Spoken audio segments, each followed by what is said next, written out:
आज शेतकऱ्यांच्या हितासाठी ग्रामीण भागातल्या सर्व नागरिकांच्या भल्यासाठी इथं हे जे आंदोलन ठेवण्यात आलं त्या आंदोलनाला पाठिंबा देण्यासाठी व येत्या काळामध्ये आपल्या सर्वांचा आवाज बनून या संबंध महाराष्ट्रामध्ये एक खूप मोठा संघर्ष हा आपल्या सर्वांना करायचा आहे आणि त्याची सुरुवात जी नाशिकमधून सुरू झाली होती आज आपल्या तालुक्यामध्ये हा भव्य शेतकरी आक्रोश मोर्चा जो करण्यात आला त्यासाठी आवर्जून उपस्थित असणारे आमच्या पक्षाचे प्रदेश अध्यक्ष माजी आमदार आणि ज्यांनी या सभेसाठी आणि या मोर्चासाठी आवर्जून शेतकऱ्याच्या वतीने पुढाकार घेतला असे चंद्रकांतजी दानवे साहेब, संजय भाऊ वागचौरे, तसंच मेहबूब भाऊ शेख, संजयजी काळबांडे, आपल्या जिल्ह्याचे अध्यक्ष छत्रपती संभाजीनगरचे अध्यक्ष तांगडे पाटील साहेब, जालना जिल्हा अध्यक्ष निसार भाई, पंकजनाना बोराडे, सुरेखाताई लहाने, रामधन भाऊ कळंबे, रमेशजी सपकाळ, श्री शिंदे, उपस्थित असणारे सर्वच पदाधिकारी, कार्यकर्ते, शेतकरी, पत्रकार बंधू आणि भगिनींनो, हा मोर्चा शेतकऱ्यांसाठी आहे. गेल्या काही महिन्यांमध्ये शेतकऱ्याचं जे नुकसान या महाराष्ट्रामध्ये झालंय ते खूप मोठं झालंय. त्याच्यातून बाहेर निघणं एकट्या शेतकऱ्याला सोपं नाही. शेतकऱ्याला पाठबळ द्यावं लागणार आहे आणि शेतकरी जेव्हा अडचणीत येतो तेव्हा ग्रामीण अर्थव्यवस्था सुद्धा अडचणीत येत असते. मजूर मोठ्या प्रमाणात अडचणीत येतात. हे जे काही छोटी मोठी दुकान आहेत याचे जे सर्व व्यापारी असतात त्यांचा सुद्धा व्यवसाय हा अडचणीत येत असतो. खरं तर आमच्या सगळ्यांची अपेक्षा होती की विधानसभेचं इलेक्शन झालं, शेतकरी असतील, महिला असतील, युवा असेल, या सगळ्यांनी मिळून आणि कदाचित त्याच्यामध्ये ईव्हीएम मशीनचं सुद्धा नाव आपल्याला घ्यावं लागेल, या सगळ्यांनी मिळून सत्तेतल्या लोकांना भरभरून मतदान केलं. 220 पेक्षा जास्त खासदार आज सत्तेतल्या तिन्ही पक्षाचे आहेत. तेव्हा आपल्या सर्वांची अपेक्षा होती की कुठेही काही न मागता लगेचच्या लगेच शेतकऱ्यासाठी भरीव तरतूद ही जाहीर होईल. मे मध्ये पाऊस झाला, अतिवृष्टी झाली, अवकाळी पाऊस होता, सरकारकडनं काही जाहीर झालं नाही. ऑगस्ट मध्ये पाऊस झाला, सरकारकडनं काहीच जाहीर झालं नाही. आणि आता सप्टेंबर मध्ये पाऊस झाला, अजूनपर्यंत हे सरकार शांत बसलेलं आहे. शांत याच्यासाठी बसलंय की ते तुम्हा सर्वांना गृहीत धरताय. त्यांचं मत असं आहे की बाबांनो, एवढे आमदार आपले निवडून आले, कोण आपलं काय वाकडं करू शकत नाही असं त्यांना वाटतं. आहे का असं? आहे का शेतकऱ्यात ताकद? मी इथं असणाऱ्या सर्व शेतकऱ्यांना विचारतो, शेतकऱ्यामध्ये ताकद आहे का या सरकारला गुडघ्यावर आणण्याची? या शेतकऱ्यांच्या मुलामुलींना मी विचारतो, हे जे सरकार आहे, जे माजलेलं सरकार आहे, यांचा माज आपल्याला उतरवायचा का नाही उतरवायचा? अहो, इलेक्शनच्या आधी वेगळा जी.आर, मतं मिळाली आणि मतं मिळाल्यानंतर दुसऱ्याच दिवशी मध्यरात्री यांनी मदतीचा जी.आर बदलला. आधीच्या जी.आर मध्ये काय मदत होती आमच्या शेतकऱ्यासाठी? 27,000 रुपये बागायती, 16,000 रुपये जिरायत आणि 3 हेक्टर पर्यंत मदत आम्ही देऊ असा तो जी.आर होता. इलेक्शन झालं, मतं मिळाली. आता मतं मिळाल्यानंतर 5 वर्ष काही घेणं देणं नाही आमच्या शेतकऱ्याचं. जी.आर बदलला, 27,000 वरनं 16,000 वर बागायतची मदत आली आणि जिरा येथे डायरेक्ट 13-14 हजारावरनं 8,500 रुपयावर आलं आणि 3ची जी मर्यादा होती आता 2 हेक्टरवर आणून ठेवलेली आहे. म्हणजे इलेक्शन झालं तर विसरून जायचं का आमच्या शेतकऱ्याला? जसं आमच्या लाडक्या बहिणींना हे विसरले. इलेक्शनच्या आधी ऍडव्हान्स मध्ये 3-3 हप्ते दिले का नाही दिले? नाव होतं नव्हतं काय नाही देऊन टाकलं. लाडक्या बहिणींची योजना आणि पुरुषांना सुद्धा यांनी पैसे देऊन टाकले. अशी परिस्थिती होती. इतकी घाई गडबड होते का घाबरले होते. यांना असं वाटत होतं लोक काय आपल्या पाठीशी राहत नाही. मग तिजोरी मोकळी करू, मतं कशी तरी मिळतील आणि आपण निवडून येऊ. त्यामुळे लाडक्या बहिणींना ऍडव्हान्स मध्ये पैसे दिले आणि इलेक्शन झाल्यानंतर आतापर्यंत 27 लाख महिलांचं नाव तिथं कमी केली. आणि इथंच थांबणार नाही, हे अजून कमी करत जातील. कदाचित सरकारच ही योजना येत्या काळामध्ये बंद करू शकते, नाहीतर स्वतःच्याच एखाद्या भाजपच्या कार्यकर्त्याला कोर्टात पाठवून हे इलेक्शन जे आता आपलं स्थानिक स्वराज्याचं इलेक्शन येते ते झाल्यानंतर हे बंद पाडतील. अशी यांची परिस्थिती, यांची वृत्ती आणि प्रवृत्ती आहे. ह्यांना नाही पडलं आपलं कोणाचं काय, ह्यांना कशाचं पडलंय तर फक्त कॉन्ट्रॅक्टरचं पडलंय. तुम्ही सर्वांनी ऐकलं असेल तो शक्ती मार्ग किती हजार कोटीचा, 80,000 कोटीचा. किती वर जाणार आहे? 1,24,000 कोटीवर तो मार्ग जाणार आहे. लोक म्हणतील अरे काय चांगला विकास होतो, मस्त रोड, गुळगुळीत रोड होतो, काय फरक पडणार आहे? अहो गडकरी साहेब दुसऱ्या बाजूला अजून एक रस्ता बांधतायत नॅशनल हायवेचा. तो पर किलोमीटर किती खर्च आहे? 71 कोटी रुपये पर किलोमीटर. रस्ता किती मोठा आहे? 8 लेन रस्ता आहे, 8 लेन, मोठाच्या मोठा. प्रति किलोमीटर 70 कोटी. आणि देवेंद्र फडणवीस साहेबांच्या सरकारने जो रस्ता आता शक्ती मार्ग मंजूर केला तो आता किती रुपयाला गेलाय? 104 रुपये प्रति किलोमीटर. आणि हा किती लेनचा रस्ता आहे? हा आहे 6 लेनचा, 6 पदरी रस्ता. म्हणजे गडकरींचा 8 पदरी रस्ता 71 कोटी मध्ये बनतो आणि तुमचा डायरेक्ट 104 कोटीवर. आणि आता पुढच्या या बजेटमध्ये त्याच्यामध्ये अजून 24,000ची वाढ ते करणार आहेत. किती रुपयाला जाणार? तर 120 कोटीला पर किलोमीटर यांचा रस्ता जाणार आहे. मग किती भ्रष्टाचार आहे याच्यामध्ये? किलोमीटरला 40 कोटी. किती किलोमीटरचा हा रस्ता आहे? 800 किलोमीटरचा रस्ता. कोणाचं गणित आहे बरोबर? 32,000 कोटीपेक्षा जास्त भ्रष्टाचार या एका शक्ती मार्गाच्या माध्यमातून ह्यांचा होणार आहे. दुर्दैव असं हे सरकार काय करतं? देवाचं नाव पुढे करतं. या देवाचं दर्शन होईल, त्या देवाचं दर्शन होईल. अहो दर्शन करण्यासाठी आम्ही जात असतो, पण दर्शन करण्यासाठी आम्ही जगलो तर पाहिजे. आणि मग त्या रस्ता त्या देवीच्या नावाने तुम्ही काढता आणि त्याच्यामध्ये तुमची घरं तुम्ही भरत असताल, त्याच्यामध्ये तुम्ही मलिदा खात असताल, तर आमचे शेतकरी काय शांत बसणार नाही. आणि आमचा हा शेतकरी जेव्हा म्हणतो की अरे आम्हाला काहीतरी मदत करा, शेतामध्ये सोयाबीनचं पीक आता पाण्यामध्ये, कपाशी पाण्यामध्ये आहे, तिथं ऊसाचं मोठं नुकसान तिथं झालंय. मग अशा प्रमाणात आमचा शेतकरी जर अडचणीत असेल, मजूर अडचणीत असेल, तेव्हा लोक त्यांना जेव्हा विचारतात अहो मदत करणार का, तर हे सरकार म्हणतं की तिजोरीमध्ये पैसा नाही. म्हणजे गरिबासाठी तिजोरी मोकळी आणि कॉन्ट्रॅक्टरसाठी तुमची तिजोरी भरलेली. हजार कोटी रुपये तुम्ही सहजपणे त्या ठिकाणी देता. मग का तुम्ही दुर्लक्ष करता आमच्या शेतकऱ्याकडे? का दुर्लक्ष करता आमच्या या मजुराकडे? का दुर्लक्ष करता तुम्ही ग्रामीण भागाकडे? का त्यांना असं वाटतं काय नाही, समाजामध्ये वाद निर्माण दिला, करून टाकला की लोक आपलं झापड लावून आपल्याला मतदान करून टाकतात. जेव्हा लोकसभेचं इलेक्शन होतं हिंदू मुस्लिम केलं, त्याच्यामध्ये वातावरण तापवण्याचा प्रयत्न त्यांनी केला. लोक हुशार होते, ते त्याच्यामध्ये नाही फसले. पण नंतरच्या विधानसभेच्या वेळेस ओबीसी मराठा केला, हिंदू मुस्लिम केला, त्याच्यामध्ये वाद निर्माण केला गेला. कोण कोणाचं तोंड बघायला तयार नाही. घरामध्ये काही पैसे नाही.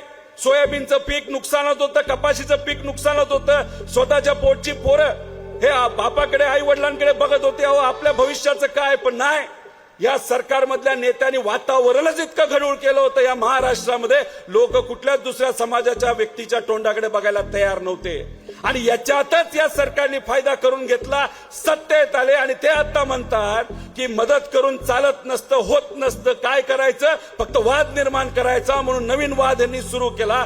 एसटी विरुद्ध धनगर असेल, नाहीतर तिथं बंजारा समाज विरुद्ध अजून कुठला तरी. मुंबईमध्ये गेला तर मराठी अमराठी, नवीन वाद, व्हेज वर्सेस नॉन व्हेज, असं काहीतरी हे करतात. म्हणून मी आपल्या सर्वांना विनंती करतो की आता काय महत्वाचं आहे तर आजचा शेतकरी महत्वाचा आहे. आणि आज शेतकरी कुठला अडचणीत आलाय तर आजचा हा बहुजन समाजाचा शेतकरी मजूर अडचणीत आलेला आहे. या सर्व लोकांचा विचार आज करण्याची जरूरत आहे. आणि आज सरकारने यांना जर मदत नाही केली तर यातले अनेक शेतकरी हे कधी उद्या आर्थिक दृष्टिकोनातून उठू शकत नाही, अशी आजची परिस्थिती आहे का नाही. गेल्या 3 वर्षामध्ये सोयाबीनचा भाव काय राहिलाय, काय परिस्थिती, परवडलं का त्याच्यामध्ये, कपाशी परवडलीये का. अहो आता तूर तुम्ही लावलीये तर तूर आता तुमच्या शेतामध्ये आहे, भारताच्या बाहेरून त्यांनी तूर मागवली, उडीद तिथं मागवलंय. कपाशीचं पीक लहानच्या पोराचं जशी तुम्ही काळजी घेता तसं त्या पिकाला तुम्ही वाढवलं. दुर्दैव असा आता पाऊस तिथं आलेला आहे. पण तुम्हाला हे माहितीये का, अमेरिकेचे संबंध नीट करण्यासाठी अमेरिकेतून आता कपाशी भारतामध्ये आणली, म्हणून अजून रेट काय आपले वाढत नाही का. हे चालणार आहे का तुम्हाला गृहीत धरून घेतलेलं, चालणार आहे का. अहो फक्त सोयाबीन मध्ये 25,000 कोटी नुकसान कोणाचं झालंय, शेतकऱ्याचं झालंय. 17,000 कोटी रुपयाचं नुकसान या महाराष्ट्रामध्ये एका वर्षात आमच्या कपाशीच्या शेतकऱ्याचं झालंय. बाकी सगळी पिकं जर आपण घेतली ते नुकसान कितीतरी हजारो कोटीमध्ये जात असतं. आणि मग आमचा शेतकरी आज खऱ्या अर्थाने अडचणीत असेल तर त्याला मदत ही केलीच गेली पाहिजे. त्यामुळे आदरणीय पवार साहेबांनी मागणी केली आमच्या शेतकऱ्यांच्या वतीने, या पावसामुळे ज्या ज्या शेतकऱ्याचं नुकसान झाले त्या शेतकऱ्याला कमीत कमी पर हेक्टर 50,000 रुपये हे दिलेच गेले पाहिजे, अशी आमची मागणी तिथं आहे. त्याच्याच बरोबर दुष्काळ नंतर ओला दुष्काळ याच्यामध्ये आमचा शेतकरी पीडित, भाव नाही त्याच्यामध्ये पीडित. तर मी आपल्या सर्वांना सहज विचारणार आहे, मी म्हणतो असं नाही, कर्जमाफी कधी झाली पाहिजे, 4 वर्ष थांबायचे का, थांबूया ना. सरकार म्हणते 4 वर्ष थांबू, लोकांना इलेक्शनच्या तोंडावर एखादी मदत केल्याशिवाय लोक आपल्याला आठवण नाही ठेवणार असं त्यांना वाटतं. अहो ते काय म्हणतात, इलेक्शनच्या तोंडावर म्हणत होते आम्ही कर्जमाफी सरसकट 7/12 कोरा कोरा कोरा करणार, आणि इलेक्शन झाल्यानंतर साधा कर्जमाफीचा क सुद्धा उच्चारत नाही. त्यांचं मत आहे योग्य वेळेस आम्ही कर्जमाफी करू. दिवसाला या महाराष्ट्रामध्ये किती शेतकरी आत्महत्या करतायत, 8 शेतकरी आत्महत्या करतायत. एका वर्षाला किती लोक ते होतात तर 2,000 पेक्षा जास्त शेतकरी एका वर्षाला आत्महत्या करतात. 4 वर्ष हे जर सरकार थांबलं, फक्त हा निर्णय कर्जमाफीचा घ्यायला, तर या 4 वर्षामध्ये 12,000 पेक्षा जास्त शेतकरी आत्महत्या केलेल्या असतील. महिला कोण जबाबदार, ह्याला हे सरकार जबाबदार. आणि ती आत्महत्या नसेल, आम्ही ठोकपणे तिथं बोलू की हा आमच्या तिथं असणाऱ्या शेतकऱ्याचा बळी जर कुणी घेतला असेल तो तिथं असणाऱ्या या सरकारने घेतला. कारण का एवढ्या मागण्या आम्ही पुढे आणून सुद्धा तुम्ही त्यांच्या मागण्या पूर्ण करत नाही. म्हणून हा लढा आपल्या सर्वांसाठी महत्वाचा आहे. गेल्या 4 दिवसामध्ये 5 आत्महत्या झाल्यात. कशामुळे झाल्यात, की जिथं नदी आहे, जिथं थोडासा ओढा आहे, त्याच्यामध्ये खूप मोठ्या प्रमाणात पाणी आल्यामुळे त्यांची जमीन खरडून गेली. अशा युवा शेतकऱ्यांनी आत्महत्या केल्या. आता या शेतकऱ्याला या सरकारवर विश्वास नाही राहिला. स्वतःचं पीक तिथं पाण्याखाली बघत असताना त्याला पुढचा खर्च, अख्खा वर्षाचा खर्च त्याला दिसतोय. आणि मग ते सुद्धा शेतकरी दुर्दैवाने आता आत्महत्या तिथं करताय. आत्महत्या करून चालणार नाही, आपल्याला रस्त्यावर उतरावं लागेल. आणि त्याची सुरुवात आज या ठिकाणी इथं झालेली आहे. त्यामुळे मी आपल्या सर्वांना विनंती करतो, हा लढा फक्त इथं न ठेवता हा लढा आपल्याला गावागावामध्ये घेऊन जावा लागणार आहे. नाहीतर हे सरकार जागं होणार नाही. कारण का या सरकारने काय केलंय तर या सरकारने झोपायचं सोंग घेतलेलं आहे. त्यांच्याकडे पैसा अमाप आहे, त्यांच्याकडे दडपशाही आहे.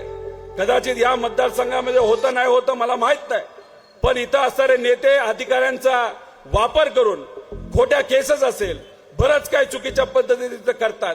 का दाबलं तर चालतंय असं त्यांना वाटतं. त्यामुळे आमचा आवाज आता तुम्ही दाबू शकत नाही, हे कुठेतरी ठामपणे तिथं आपल्या सर्वांना दाखवावं लागेल. आम्ही सुद्धा आज सत्तेत जाऊ शकलो असतो, पण विचार काही महत्वाचे आहेत का नाही. संतांनी दिलेले विचार, शिवशाहू फुले आंबेडकरांचा विचार हा आपल्या सर्वांसाठी अतिशय महत्वाचा आहे. आज सत्तेत जाऊन आमचं भलं झालं असतं, पण आम्ही राजकारणामध्ये आमचं व्यक्तिगत भलं व्हावं यासाठी राजकारणात आलेलो नाही. आम्ही सर्वजण कशासाठी आलेलोय तर महाराष्ट्राचा धर्म टिकवण्यासाठी, सामान्य लोकांना पाठिंबा देण्यासाठी. त्यामुळे आमच्यावर किती कारवाई करायच्या खरं आम्ही कोणाला घाबरत नसतो.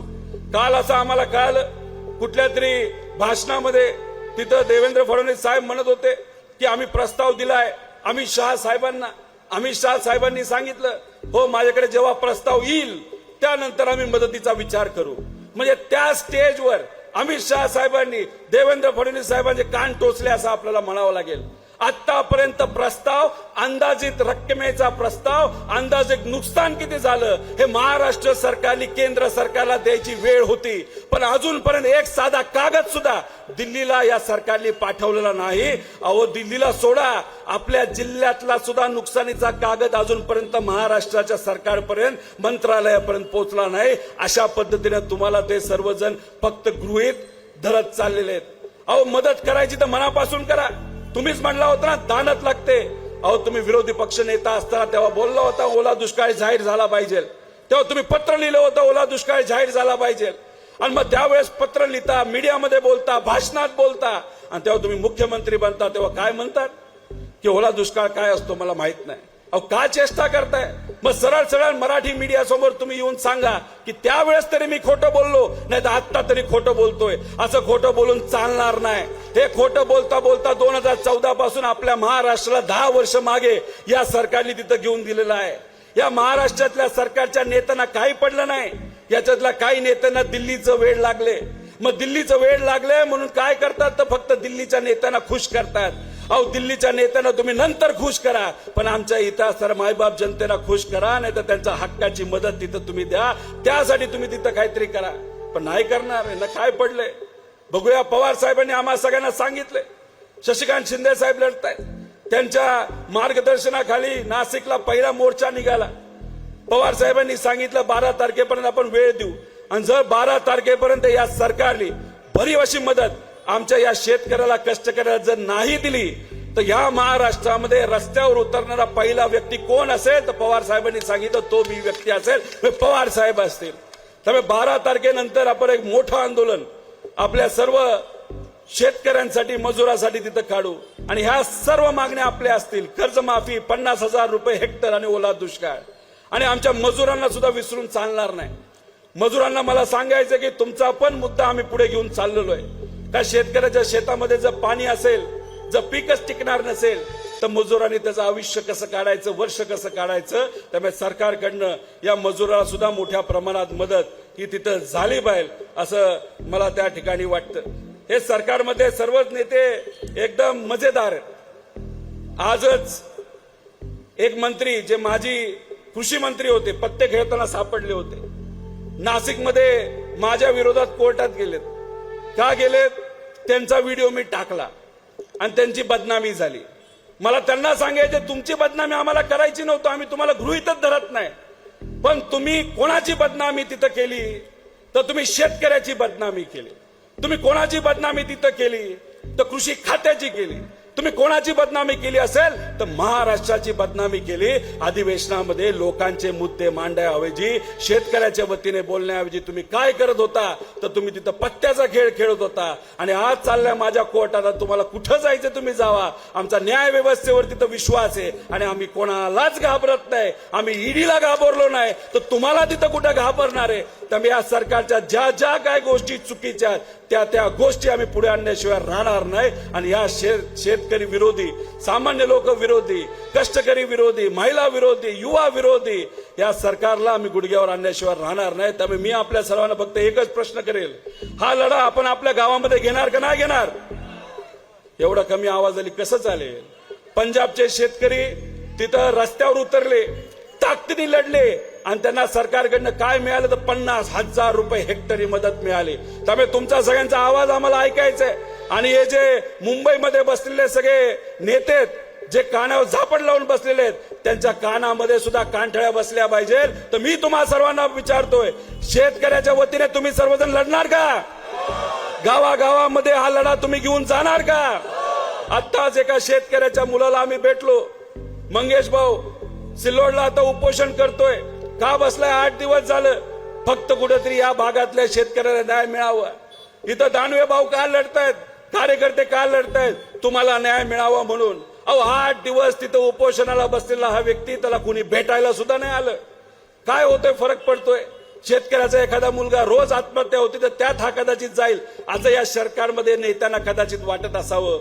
अहो, शेतकऱ्याची पोरांना कमी समजू नका. जर त्यांनी ठरवलं ना तर इलेक्शन नसलं तरी तुम्हाला उलटून टाकण्याची ताकद आमच्या शेतकरी, कष्टकरी आणि या सगळ्या सामान्य लोकांमध्ये तिथे आहे. त्यामुळे ही ताकद तुम्ही सर्वांनी जाणून घ्या. पण हे काय करणार सरकार तुम्हाला सांगतो, मध्येच काहीतरी खुसपट काढणार आणि तुमच्यावरचं लक्ष हे बाजूला घेऊन जाण्याचा प्रयत्न करणार. इथे जी मराठी मीडिया त्यांचं मी अभिनंदन करतो. या मराठी मीडियाने तुमचा सगळ्यांचा खरा आवाज हा दिल्लीपर्यंत तिथं पोहोचवला आणि भारताच्या बाहेर सुद्धा या लोकांनी तिथं घेऊन गेला. आता हे काय करतात, मध्येच एखादा मुद्दा घेणार आणि कुठेतरी लक्ष विचलित करण्याचा प्रयत्न केला जाईल. एक आमदार खालच्या लेवलला जाऊन दुसऱ्या नेत्याच्याबद्दल तिथं अचानक बोलतात. त्याच्याबरोबर मध्येच I love Mohammed, I love Mahadev हा मुद्दा काढला जातो. त्याच्याच बरोबर एक काही सत्तेतले लोक बाळासाहेब ठाकरे साहेबांच्या विरोधात कुठेतरी एक स्टेटमेंट देतात. मग ह्याली काय केलं जातं तर तुमचं लक्ष हे तिथं बाजूला सरलं जातं, बाजूला घेऊन जातं. मी तुम्हाला सर्वांना विचारतो, आज इथं असणारा शेतकरी हा सर्व समाजाचा अडचणीत आलाय का नाही आला? का फक्त एका ठराविक समाजाचा शेतकरी अडचणीत आलाय का नाही? सर्व समाजाचे आज शेतकरी अडचणीत आहे. आज जसं तुम्ही इलेक्शनच्या काळामध्ये हिंदू खतरे में म्हणत होता, अहो इथं असताना आमचा बहुजन समाजाचा शेतकरी, कष्टकरी, ग्रामस्थ इथं आज अडचण येते. या बहुजन समाजाकडे तुम्ही तिथं लक्ष देणार आहात का? त्यामुळे ही एकी तुम्ही सर्वांनी ठेवावी लागेल. जर कुणी तुमचं लक्ष विचलित करण्याचा प्रयत्न करत असेल, तुम्ही शेतकरी आहात, शेतकरी म्हणून तुम्हाला सर्वांना एकत्रित यावं लागेल. या दृष्टिकोनातून येणाऱ्या काळामध्ये तुम्हाला सर्वांना लढावं लागेल आणि तुम्ही 100% मनापासून तिथे लढाल, एक राहाल आणि शेतकऱ्याचा आवाज हा बुलंद कराल असा विश्वास इथे व्यक्त करतो. आणि जाता जाता या राज्याचा एक नागरिक म्हणून, तुमच्या सर्वांचा एक कार्यकर्ता म्हणून मी एक शब्द इथं देतो, येत्या काळामध्ये जो कुठला लढा तुम्ही बोलाल तिथं आम्ही सर्वजण तुमच्या पाठीशी राहू. आपल्या शेतकऱ्याच्या पाठीशी राहू, आमच्या मजुराच्या पाठीशी राहू. दानवे भाऊ, या भागामध्ये अनेक माझ्या कारखान्याला ऊस देणारे सगळे शेतकरी आहेत. त्यांना सुद्धा सांगायचे, सरकार दिवाळीपर्यंत काय देईल मला माहित नाही, पण दिवाळीपर्यंत आम्ही तरी शेतकऱ्याची काळजी 100% घेऊ असा विश्वास या ठिकाणी आपल्या सर्वांना देतो आणि थांबतो. जय हिंद, जय महाराष्ट्र, जय शेतकरी. एबीपी माझा, उघडा डोळे बघा नीट.